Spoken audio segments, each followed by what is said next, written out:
ক্রমশ শক্তি সঞ্চয় করছে সূর্য। ২০২৫ সাল সূর্য যেন আবারও জেগে উঠেছে। বিজ্ঞানীরা বলছেন এই বছর সৌরঝড় দেখা দিতে পারে আগের চেয়ে অনেক বেশি ঘন ঘন, আর তীব্রতাও হতে পারে অতীতের যে কোনো সময়ের চেয়ে বেশি।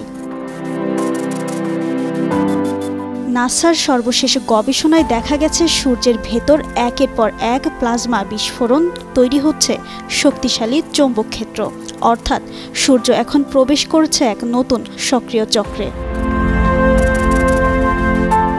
এই সৌরঝড়ের প্রভাব পৃথিবীতেও পড়ছে।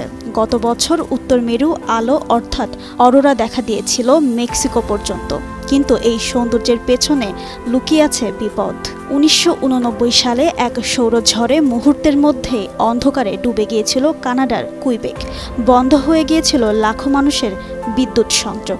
এমন ঘটনা আবারও ঘটতে পারে বলে সতর্ক করেছেন বিজ্ঞানীরা। বিদ্যুৎ, জিপিএস এমনকি ইন্টারনেটও বন্ধ হয়ে যেতে পারে মুহূর্তের মধ্যে। আর মহাকাশে নাসার আর্টেমিস প্রকল্প চাঁদে মানুষের প্রত্যাবর্তনও সেটিও পড়তে পারে সৌর বিকিরণের ঝুঁকিতে।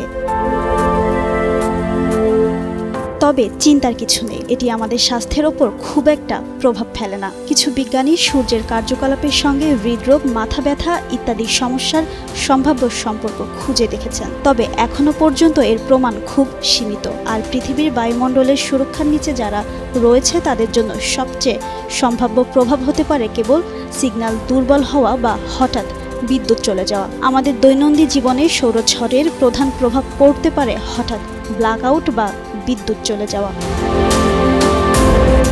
জিন্নাত আরা ঋতু, যুগান্তর নিউজ।